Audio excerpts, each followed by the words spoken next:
Good morning all of you. जो आज का हमारा टॉपिक रहेगा, स्कैपुला का एपी व्यू कैसे करते हैं। इसमें हम जानेंगे रेडियोग्राफिक एनाटॉमी को, technique factor, indication, contraindication, patient position, centring point, fracture और इमेज में हम क्या क्या इंक्लूड करते हैं। सबसे पहले बात करते हैं कि जो हमारा स्कैपुला का एपी व्यू है, इसके इंडिकेशन क्या होते हैं। पहला पॉइंट है, स्कैपुला के रीजन में किसी भी टाइप के फ्रैक्चर का सस्पेक्ट हो उसे चेक करने के लिए या ट्रोमा कंडीशन में फॉलो करने के लिए इस व्यू को परफॉर्म करते हैं।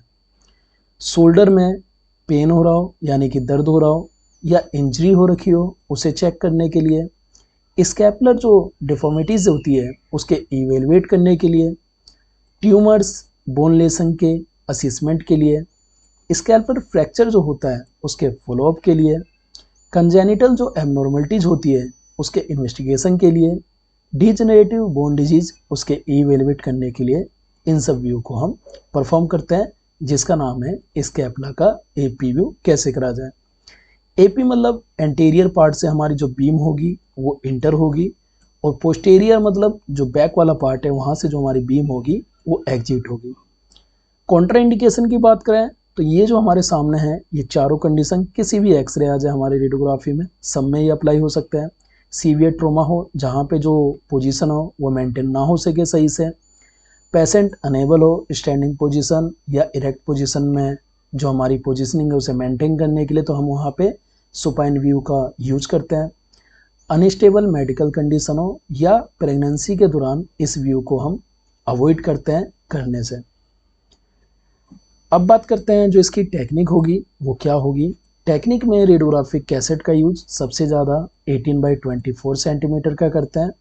इन केस अगर हमारे पास अवेलेबल नहीं है तो 24x30 सेंटीमीटर कैसेट का यूज करते हैं, यानी कि 8x10 इंच का और हमारे सामने या फिर 10x12 इंच का रेडियोग्राफिक कैसेट का यूज करा जाता है।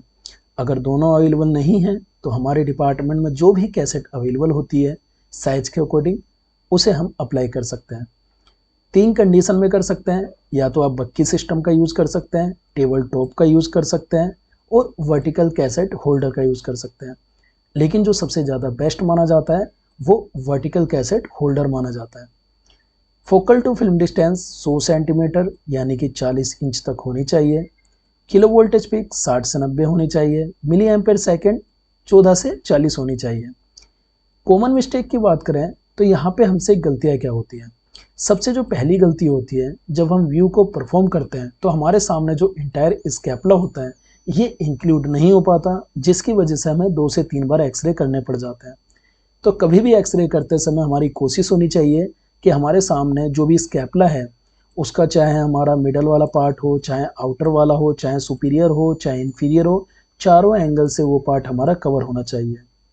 पेशेंट रोटेशन की वजह से जो इमेज होती है वो डिस्टॉर्शन हो सकती है, जिसमें कि क्या होता है अगर पेशेंट बहुत ज़्यादा मूवमेंट कर रहे हैं या बहुत ज़्यादा हिल डुल रहे हैं तो उसकी वजह से हमारे सामने जो इमेज होगी वो खराब आने के चांस होते हैं। इनकरेक्ट सेंटरिंग पॉइंट हमारे रिजल्ट पे इम्पैक्ट डाल सकते हैं और कहीं ना कहीं एनाटॉमी को हमारे खराब कर सकते हैं। अगर आर्म प्रॉपर तरीके से हमारी कभी कभी पोजिशनिंग होती नहीं है, जो कहीं ना कहीं स्कैपुला को एक व्यू होता है वो खराब करने के लिए सबसे ज़्यादा आर्म का प्रॉपर तरीके से पोजीशन ना हो पाना माना जाता है। पेशेंट मूवमेंट के कारण क्या होता है, मोशन ब्लर के बहुत ज़्यादा चांस होते हैं और जो सबसे ज़्यादा मेजर गलती पाई जाती है वो होती है एक्सपोजर फैक्टर में। अगर एक्सपोजर फैक्टर हमारा थोड़ा सा भी हाई हो गया या थोड़ा सा भी हमारा कम हो गया तो उसकी वजह से हमारी इमेज ब्लर हो सकती है, इमेज खराब हो सकती है। जब भी व्यू को करते हैं तो उसमें जो गलती देखी जाती है, इमेज से जो भी हमारा सुपीरियर एंगल, इंफीरियर एंगल, जैसे कि यहाँ पे हमने समझा है कि उसके जो चारों एंगल है वो हमारे सामने इंक्लूड नहीं हो पाते, वो कहीं ना कहीं हट जाते हैं। पुअर कोलिमेशन की वजह से अननेसेसरी हमारे सामने एनाटॉमी हमारे सामने शो होने लगती है। ये माने जाते हैं सबसे ज़्यादा कॉमन मिस्टेक और एग्जाम में कभी कभी ये भी पूछे जाते हैं। और ये टॉपिक आपको रेडियोग्राफी में जो भी व्यू करेंगे उसके लिए सबसे ज़्यादा बेस्ट है। इसके साथ साथ अभी हमारे चैनल पे कम से कम 120 वीडियो से ज़्यादा हैं, जिसमें हमारे सामने upper limb, lower limb, skull radiography, pelvic radiography, ये चारों पार्ट हो चुके हैं। और जो 5वीं सीरीज स्टार्ट हो रही है वो हो रही है हमारी शोल्डर के ऊपर, कि शोल्डर का जितना एरिया होता है उसे कवर करेंगे। तो ये हमारी 5वीं प्लेलिस्ट है, आप प्लेलिस्ट को वॉच कर सकते हैं, वहाँ पे आपको सारे टॉपिक मिल जाएंगे जिस टॉपिक को आप सर्च करेंगे। अब बात करते हैं कि पेशेंट की पोजीशनिंग की। जो आपके सामने इमेज शो हो रही है, ये जो बॉडी का पार्ट है ये सेंटर में आना चाहिए। इमेज थोड़ा डायरेक्शन अलग है, थोड़ी सी साइड में है। तो ये जो हमारे सामने vertical line, horizontal line, scapula का जो मिड वाला पार्ट है, ये हमारे इन दोनों को जो हमारे सामने क्रॉस सेक्शनल लाइन है इसके सेंटर में आना चाहिए। पेशेंट की जो पोजीशनिंग होगी, इरेक्ट पोजीशन सबसे बेस्ट मानी जाती है, जिसमें क्या होता है कि जो हमारा इमेज रिसेप्टर के अगेंस्ट हमारा बैक एरिया होता है, यानी कि जो हमारा पोस्टीरियर पार्ट है ये हमारा इमेज रिसेप्टर के कांटेक्ट में होगा, जो एंटीरियर पार्ट है ये हमारा एक्सरे ट्यूब की साइड में होगा। डिटेक्टर के सेंटर में हमारा अफेक्टेड जो एरिया होता है वो होता है, यानी कि अगर राइट वाले में पार्ट में इंजरी है तो ये डिटेक्टर के हमारा सेंटर में होगा, और यहीं पे अगर लेफ्ट वाले में इंजरी है तो लेफ्ट वाला पार्ट हमारे डिटेक्टर के कांटेक्ट में होगा। यदि पॉसिबल हो तो जो आर्म है उसे हल्का सा स्लाइटली, जिस साइड से चोट लगे हल्का सा इसे हम एबडक्टेड करते हैं, यानी कि जो आर्म वाला एरिया हल्का सा दूर करेंगे। यहाँ पे हमारे सामने वर्ड आया एबडक्टेड। एबडक्टेड का मतलब होता है जो हमारे बॉडी का पार्ट है उससे दूर ले जाना, अवे फ्रॉम द बॉडी। और यहीं पे एडक्टेड का मीन्स होता है बॉडी को कांटेक्ट में लाना जो पार्ट है। तो यहाँ पे हल्का सा हम इसे एबडक्टेड करेंगे, बॉडी के पार्ट से दूर ले जाएंगे, जिससे कि हमारी जो पोजिशनिंग है वो मेंटेन हो सके। हैंड को मे भी पॉसिबल है तो हल्का सा लेटरली साइड से स्कैपुला को कवर करने के लिए हिप जो हमारा वेस्ट एरिया है वहाँ पे हैंड को बैक साइड से स्टेबल करेंगे, जिससे कि हमारे सामने जो व्यू है वो क्लियर हो सके। शोल्डर जो हमारी रहेगी सेम हॉरिजॉन्टल प्लेन के अंतर्गत रहेगी, हमें बिल्कुल भी बॉडी रोटेशन नहीं करना, लेकिन इसमें हल्का सा 5 से 15 डिग्री के बीच में बॉडी रोटेशन आप कर सकते हैं यदि ज़रूरत हो तो। ज़रूरत कब पड़ती है, जब आप व्यू को परफॉर्म करेंगे तो हो सकता है कि जो हमारे सामने एपी व्यू लाना हो, ट्रू एपी व्यू, वो ना आ पाए। तो इस वजह से जिस बॉडी के पार्ट में हमें इंजरी होती है, जिस पार्ट में नहीं होती, उसे थोड़ा सा बॉडी के पार्ट को आगे की तरफ फॉरवर्ड करेंगे तो हमारे सामने ये व्यू परफॉर्म हो जाएगा। अगर यहीं पे लेफ्ट वाले पार्ट में तो हमारा जो राइट वाला पार्ट है ये हल्का सा फॉरवर्ड होगा, तो हमारे सामने ये जो व्यू है ये सेंटर में आ जाएगा। अब बात करते हैं कि जो इसकी सेंट्रल रे होगी वो क्या होगी। तो यहाँ पे 3 से 4 एंगल से बताया गया है। इमेज रिसेप्टर के परपेंडिकुलर हमारी सेंट्रल रे होनी चाहिए, यानी कि अगर हम वर्टिकल कैसेट होल्डर का यूज़ कर रहे हैं तो हॉरिजॉन्टल बीम हमारे सामने यूज होगी, और यहीं पे अगर हम टेबल टॉप या बक्की का यूज़ करें तो हमारे सामने वर्टिकल रे यूज होगी। डायरेक्टेड जो मिड स्कैपुलर रीजन है, यानी कि मिड वाला पार्ट हो गया है, जैसे कि हम पहले ही बता चुके हैं, ये जो पार्ट आएगा इसके कांटेक्ट में आएगा, ये मिड वाला होगा। तो हम बॉडी के पार्ट को जैसे ही मिड वाला पार्ट आएगा तो इस बेस पे हम स्कैपुलर के जो रीजन है उसके ऊपर अप्रोक्स 5 सेंटीमीटर यानी कि 2 इंच तक जो हमारे सामने जो क्रोसेट जो प्रोसेस है उसके इंफीरियर पार्ट को लेके सेंटर ऑफ द स्कैपुलर जो बॉडी है उसके बेस पे।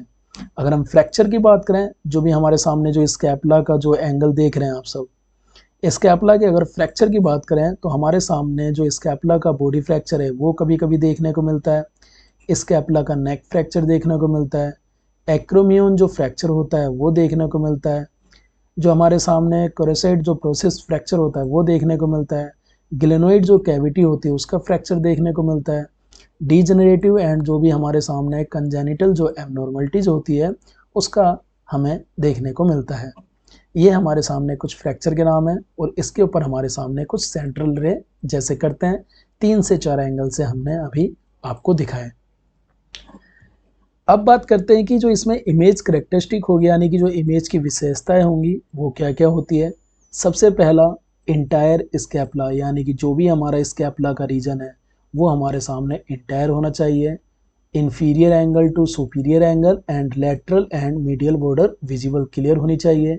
एक्रोमियन और जो क्रोसेट जो प्रोसेस है वो क्लियर डेमोस्ट्रेट होना चाहिए। स्कैपुलर बॉडी क्लियर विजुलाइज होना चाहिए। स्कैपुला प्रोजेक्टेड हमारे सामने जो over the ribs and lungs का जो फील्ड है वो हमारे सामने क्लियर होनी चाहिए। विदाउट मोशन जो भी हमारे सामने शार्प बोनी डिटेल यानी कि जो भी हमें बोनी डिटेल है वो हमारे सामने क्लियर होनी चाहिए किसी भी स्कैपुला रीजन की। व्यू बहुत ज़्यादा इंपॉर्टेंट क्यों माना जाता है? प्रोवाइड करता है general overview of the entire scapula. Scapula trauma के लिए सबसे ज़्यादा इनिशियल प्रोजेक्शन में यूजफुल माना जाता है। सराउंडिंग स्ट्रक्चर हो गया या स्कैपुला के जो रिलेशनशिप हो गए उन्हें डेमोस्ट्रेट क्लियर तरीके से करता है। हेल्प करता है डिटेक्शन करने में किसी भी टाइप की जो हमारे सामने स्कैपुलर बॉडी का फ्रैक्चर होता है या प्रोसेस होता है उसे। असिस्टमेंट करता है इवेलुएटिंग जो हम बोन पैथोलॉजी होती है, हीलिंग प्रोसेस होता है उसे। ये लैटरल स्कैपुलर व्यू के साथ कंपैरिजन के लिए सबसे ज़्यादा बेस्ट माना जाता है। तो हमारे सामने जो ये वीडियो थी स्कैपुला का जो एंटीरियर एंड पोस्टीरियर व्यू है इसे हमने एक्सप्लेन करें। प्लेलिस्ट आप देख सकते हैं, प्लेलिस्ट में आपको कम से कम 120 to 130 वीडियो मिल जाएगी जहां पे डिटेल से एक्सप्लेन करा जा रखा है। और आने वाले टाइम में इसके साथ साथ आपको और भी सब्जेक्ट की स्लाइड आपको देखने को मिलेगी। मिलते हैं नेक्स्ट वीडियो में। Thank you.